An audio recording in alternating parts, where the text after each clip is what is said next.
Hello, Dub Nation. It's Bob Fitzgerald, and we appreciate you joining us for another season ticket holder Chalk Talk. This is going to be big man focused because we're going to deal with Zaza Pachulia and then also the incredible 19-year-old, the second pick in the draft, James Wiseman. So first and foremost, our season ticket holders are the life of our team. We miss you desperately at Chase Center. We can't wait to have you back in the building, and obviously the Warriors are going to be ahead of every team in the league and in sports as far as testing and masks and safety. And as soon as we move through this really difficult time for all of us, we can't wait to have you back at Chase Center. Also, too, there is a virtual way to be part of the games, and you can check that out at Warriors.com with the Dub Hub as well, and also contact your season ticket holder reps. But without further ado, from Memphis, Tennessee, and the University of Memphis, the second pick in the draft, we bring in James Wiseman, the Warriors center, who's had practice, has a little off day today between playing the Clippers one time and another. James, I think the first time that the fans have had a chance to really see you since the introductory press conference. Give me an idea, as a 19-year-old, you had this, I want to join the Warriors. You had mentioned this was a franchise you wanted to be a part of. What gave you that idea that you thought you would fit and really would enjoy being a Golden State Warrior? I feel like what gave me the idea to fit on this team is just the chemistry of this team, just a family-oriented organization, just the way that they have historical tradition here, and just let me just fit my role and just be able to learn and just mature and just grow my game under just veterans like Steph Curry and Klay Thompson and Draymond. It's really a great part for me. So I felt that was one of many aspects that was very positive due to the fact that I was able to develop really well. So did you get 5 minutes to sit back and relax for a second and say, I was at Steph Curry's youth camp, and now I just got a lob and dunked on a pass from Steph Curry? Is that hit you that, you kind of grew up going to his camp and now he's your teammate? Right. It's crazy because in 2018, me and Nico actually went to the camp. And it was in Oakland at the time, and it was just a great camp. He gave us a lot of information, and we took that picture together, and he actually posted on his IG as soon as I got drafted. So as soon as I just caught that first lob by Steph in the game, I was like, man, it's on from here. And just him as a person, he's a great guy. Draymond's a great guy. I talk to Klay a lot. So, I just love this team. I just love everything about it, and I just can't wait to just keep growing and just keep getting better. We're going to talk a lot about basketball tonight, but as a 19-year-old moving out to a new city, becoming a professional athlete, I'm thinking about things about checking accounts, getting cable, car, driver's license, grocery store. All the normal stuff that you have to do. How has that adjustment been for a 19-year-old? I'm still going to call you a kid because you're about the age of my youngest son. How has that been for you with that adjustment moving to the Bay? The adjustment has been great. It's not as complex as it seems because I have a lot of people in terms of my crew that takes care of all that stuff, but just simple necessities outside of basketball, groceries and stuff. So, but I'm trying to get used to it. And plus, due to COVID and stuff, you really can't go out. So just trying to just do it offline. If I need any groceries, I can just get an app and just order something to come straight to my apartment. So, yeah, most definitely. I've been trying to get used to the adjustment, but it's not as bad as it seems, though. Did you have an idea of what the NBA schedule would feel like? Because even a college season's only 30 games. You had the 3 college games, and you'll play more than your college experience in 1 week. I was thinking about that for your 4th game. He's already more than his college experience. So it's really your high school years jump into the NBA where the games come so fast and furious. What's that been like for you? I'd say the continuity of just the progressive, just every day, just pound in practice, and then you got a game. We had a back-to-back game, so it was so I just had to just get ready for that. So I'm getting used to everything. The process has been going well. Most definitely been receiving a lot of information in terms of what I need to work on, what I need to improve on, but I'm getting better each game. But I say in terms of everything, everything else is just continuity and just consistency. Just every day, you got one game and then you got practice the next day, and then you got another game after that. I have a back-to-back game, so it's kind of I'm just getting used to the process, and it's coming along very well. You realize that you've done something that Steve Kerr has never seen before in all his years in the NBA, playing with Michael Jordan, playing with Tim Duncan, being a coach. You came in at halftime of the Brooklyn game, your first game, and asked the coaching staff if you could do anything better. Steven never had a player ever do that already in the NBA. What made you go into the coaches and say, hey, what else can I do in this game?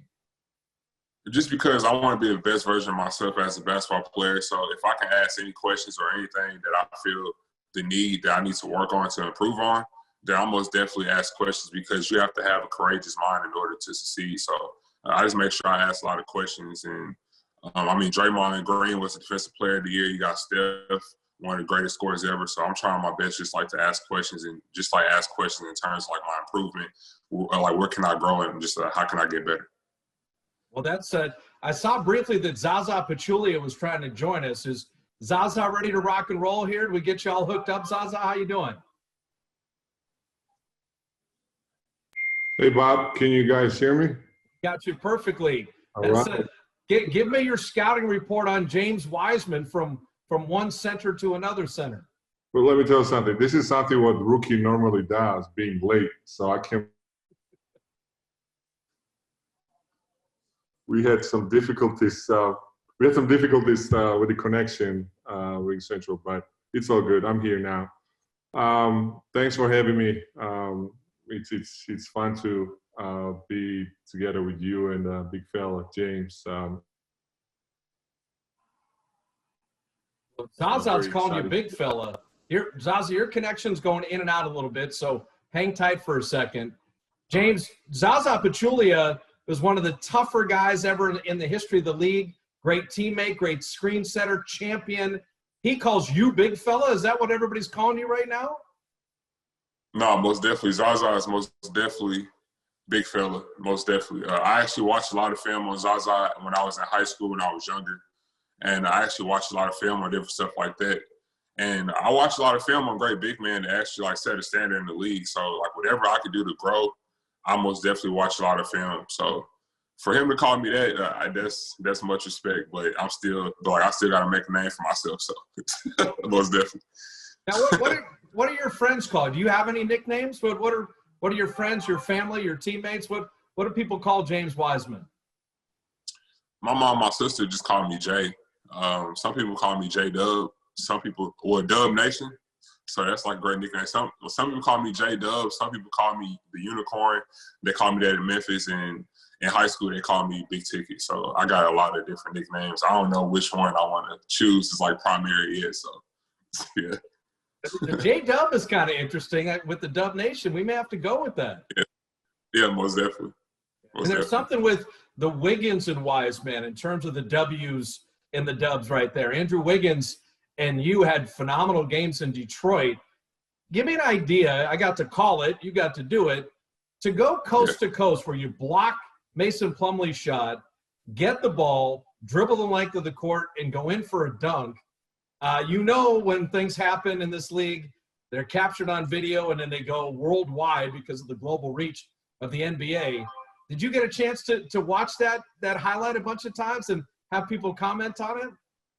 Yeah, I actually watched it, and it was pretty dope. Like, actually, like, doing it, but actually seeing it on video, I mean, it was dope. It was different. But, yeah, I seen it, and it actually, like, I think it was on SportsCenter. So, yeah, I mean, it was pretty dope. And, like, a lot of people text me, even my friends, they was like, dude, that play was insane. It was crazy. And, when I looked at it, it was pretty crazy, too, as well. So, yeah, it was most definitely dope. But, like, actually doing it myself, like, man, it was crazy. I mean, now as a play-by-play guy, I live for players like that, so you're making me look good with plays like that. It's super fun. Right. Hey, this is one of your bio things that people bring up, and people have asked me if it's even true, and you proved it at the introductory press conference, but, what the attraction to speak Mandarin, if people can get a little Spanish, that's kind of amazing. Some people take, French. Mandarin is a really difficult language and really unique and particularly among pro athletes. What was the inspiration to learn how to speak Mandarin? And I mean, it's a huge intellectual challenge, and you're able to pull it off. I'd say the challenge was just like actually doing it, because my friends, all of them, like they wanted to do Spanish and I wanted to do something different.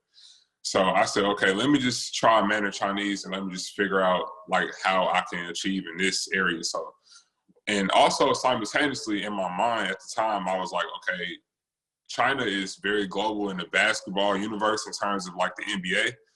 So I was like, that's a great like attribute to have. So I just worked my tail off every day. I actually had conversations with my teacher just to keep working on it, and I actually developed like intellectual conversations like with my teacher. And I did really great on my exams. I scored an A+ every time my 9th, 10th grade year. So I mean, just working hard, just like what I do in basketball. Just I mean, it takes repetition. You have to figure out the Chinese characters. You have to learn how to write it. And I mean, everything, like, I mean, it was very challenging. It was different. It was like kind of difficult to learn, but I most definitely just kept going, and I just finally pulled it off, and it was way more comfortable. So now you're only 8 games in, but this is a common question we always ask young rookies is, have you had a welcome to the NBA moment yet? Now, for Eric Paschal last year, that was preseason against LeBron James, because he went on the block and then there was LeBron. I was like, wait a minute, this is, and Eric had played at Villanova and won a national championship. Has James Wiseman had his welcome to the NBA moment yet? Yes, the first game actually in Brooklyn when it was out of bounds and they lobbed it up to DeAndre, and that was that one-hand lob. That was a welcome to the NBA moment. And also, I think it was when Kawhi last night drove to the basket. And Kawhi is like super strong, so I tried to go for the foul, and man, it was crazy. Like I got a lot of NBA moments, and then also in Brooklyn when I don't know if I fouled KD, but they said I fouled him, so I fouled him, and he still made the jump shot. I was like, how did he make that? Like it was. So I had a lot of NBA moments already, like even in the first game. So yeah. How do you balance it, and where is Steve and the staff helping you on? You have the skill to make 3-pointers. We already seen that, and shoot it very easily, beautiful arc, and your percentage is excellent, particularly for a 7-footer. And yet you're so lethal inside, particularly on lobs. You're in good offensive rebounding position. We've seen the baby hook. We've seen the up and under move. You know, that yin and yang of living outside where they have to respect you, but also you can do so much damage inside. How do you balance that? Just seeing like where I'm actually good at, and that's in the paint. I've always been great inside the paint. I mean, I am capable of shooting mid-ranges and shots, but if I can get an easy shot, it's most definitely going into the paint. So my aggressiveness every game, I make sure that I just add that to my repertoire. But really, just Steve Kerr just telling me to just stay aggressive, just be aggressive on every play. So most definitely, like if I'm open for a shot, I'll take it. But I'd rather just go to the basket and draw a foul and get an and-one plus a free throw rather than just shooting a 3. You know, so most definitely, like I feel that my main components and what got me here was just running the floor and just attacking the basket. So that's what I live for. You also had a block in the Portland game where you didn't have to jump. It was that 9-1 standing reach. And to me, the first thing they try to do to young players is all the ball fakes and the pump fakes and get you to leave your feet and let you to draw fouls. And I'm thinking this kid has learned so quickly, stay on the floor. And then even if you go up and you're just 9-1, I mean, you still can do damage defensively. So, you know, the learning curve is coming very quickly for you on the defensive end. Yeah, I mean, I'm a visual learner, so whatever somebody tells me to do, I can mimic it and I can imitate it. So it's really easy for me on the floor to just go out there and watch film and just see like what I messed up on. So the next game, I could just improve on it. So I take that seriously. And just like me just being a fast learner, like it just comes fast to me. So like whatever the coach want me to do or whatever I need to improve on, I most definitely go watch film. And I watch film for hours, and then I come back and then just like do some self-reflection. And then in practice, I just will ask more questions. And once the game come, I'll be ready. So most definitely, like everything comes fast, but that's just because I prepared myself for it. So I'm going to integrate some of the season ticket holder questions. And I'm just warning you, our season ticket holders want to know everything about you, okay? So just the whole wonders of Wiseman here have to be shared, but some of them are silly, like, when did you grow? You know, Anthony Davis was 6'1", 6'2", and all of a sudden he grew 7, 8 inches. Give me the James Wiseman growth chart. That's when did you hit your growth spurt? 7th grade, I was 6'4", and then 8th grade, I grew to 6'8", 6'7", 6'8". And then once I got to my 9th grade, 10th grade year, that's when I grew from 6'8" to 6'9", 6'10". My 11th grade year, I grew to 6'10" and a half. Then my senior year, I grew to like 7 foot, 7 foot and a half. With shoes on, probably 7'1". So probably like in 7th and 8th grade, right there, that's where I hit my biggest growth spurt because I grew like 4 inches. So that was crazy. Now, were you a guard in basketball and then grew into a big man? Because you have pretty unusual skills and mobility for your size, or even at 6'4", were they still putting you at forward or center? Yes, I was always able to handle the ball really well because I worked on it so much when I was younger. So when I grew and like when I just add more inches to my height, like it just like made it way more comfortable. It's just the fact that like when I grew so fast, I had to get comfortable like with my body. So but most definitely, I've always been able to just handle the ball really well, like at an age when I was young, because I was just working hard every day. So yeah, most definitely, when I hit that growth spurt, it was on from there.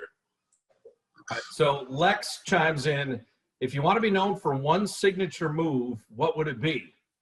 You know, Kareem had the sky hook. Olajuwon had the dream shake. I mean, give me Nowitzki has the 1-foot jumper.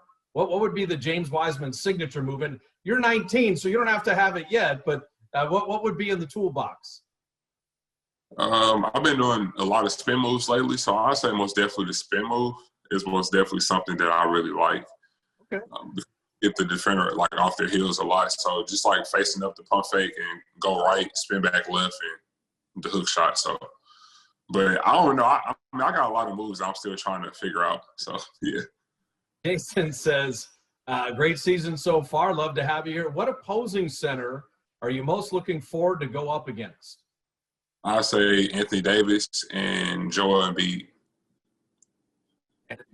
Just to measure yourself against those guys, or there's two that you've watched and admired? Why would those be the two on your matchup list? I say both of them because I watched their film a lot, so most definitely those two. And yeah, just trying to measure myself up against them because I just want to play against them so bad. So yeah, most definitely them too. After playing only a few games in college, this is from Brian, what has been the most difficult thing to adjust to in the NBA? I'd say the pace of the game and the physicality, just trying to figure out ways on like how to be aggressive and just like I'm most definitely like finding my position out on the floor. I feel like just the physicality and the pace is like the most two components because once I figure that out, then it'd be way better. So yeah, the physicality and the pace of the game. Let's bring Zaza Pachulia back. Zaza, we're getting you new internet for next season. I think that's it. Do we have you now? Are y'all clicked on? I hope this is good to go, Bob. I know this is frustrating. I apologize for that. No worries at all. Give us an idea, and you can talk globally about this. When you came over from the Republic of Georgia, I remember your videos in Orlando when you were a young kid, and I always thought, wow, the transition to come to a new country. I just asked James about being 19 and coming to a new city and being a professional. What happens to an athlete that the average fan doesn't realize what an adjustment and what a big move that is in a young person's life?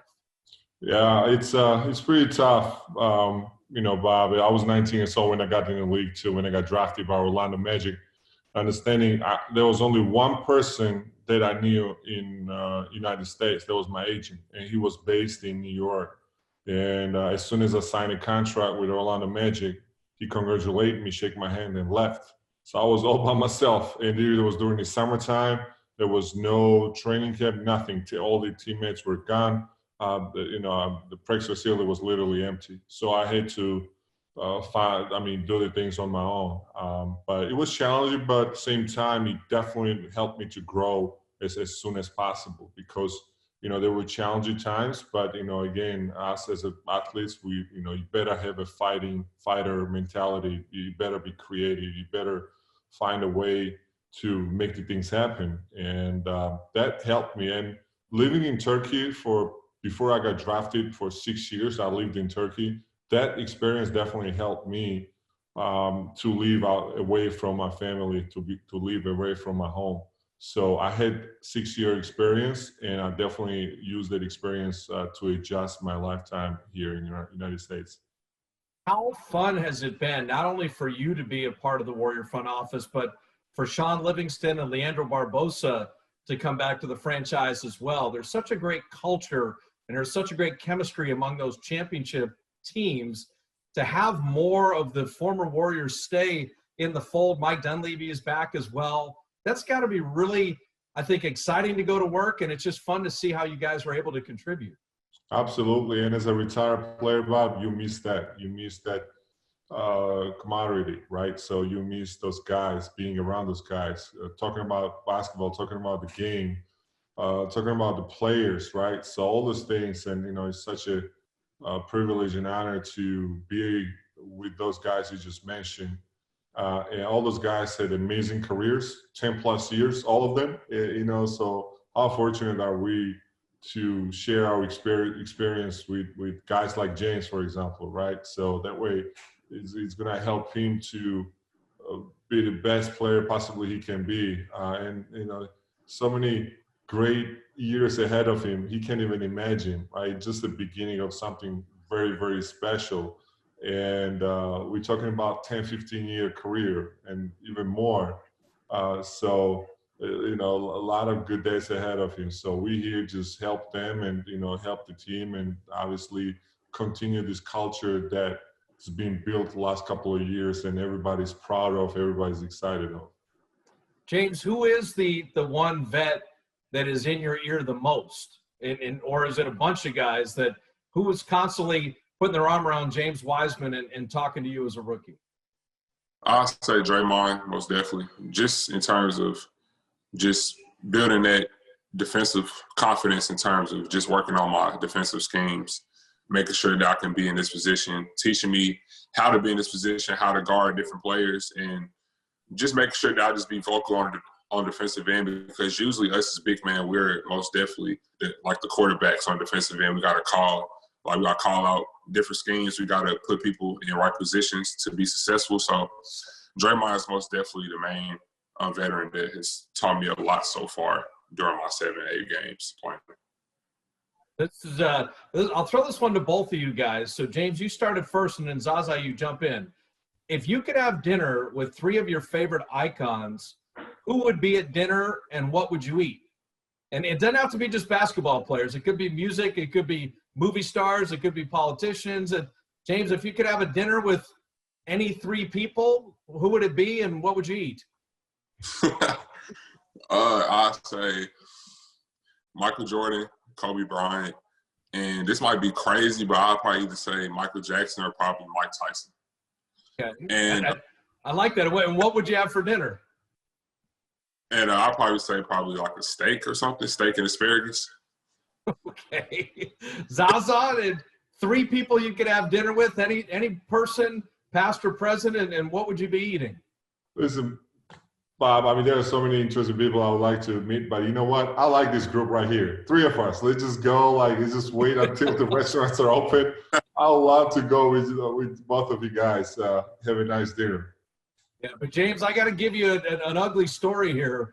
Have you met Zaza's kids yet? Have they been hanging around the facility? Because they're both taller than me already. It's not fair. Crazy. It's not fair. That one of the great things about the Warriors, and I've seen it with Steph Curry, and we'll probably see it with you, the youngster comes into the league, and then they become married, and then they become dads, then they have kids, then you see their kids, and it's like the whole life cycle. And for Zaza, when he said he and Sean and Leandro, more than 10 years, when you're with a team and you have a career of 10, 12 years, we get to see your whole life. We get to see you grow up. I'm looking forward to seeing 25-year-old James Wiseman, 28-year-old James Wiseman, the dad, husband, father James Wiseman. Zaza's right.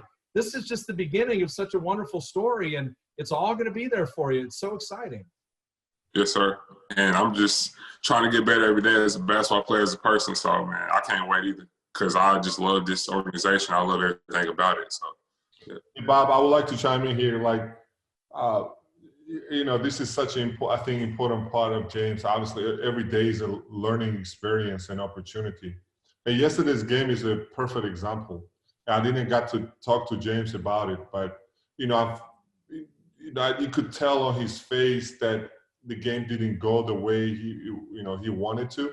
But those kind of days are part of the career. That's when you grow. That's when you learn the most.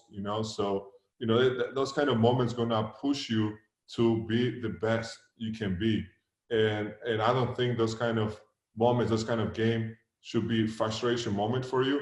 That's actually learning experience for you because you got understanding as a 19-year-old rookie, the player, you're gonna have ups and downs. Everybody knows that, and we all been through that, right? So Right. I should be talking this, one-on-one, but I think our listeners will be interesting also. One of the advices I got personally when I was 19, and my mentor was Juwan Howard, and he's coaching Michigan right now. And I was so lucky to have him in my team. He taught me a lot.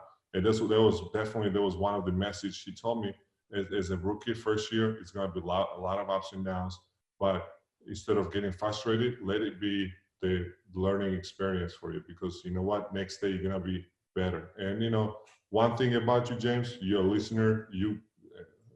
I noticed that day one. You're a listener, you're a learner, you want to learn, and that's such a great a character to have, right? That you want to learn.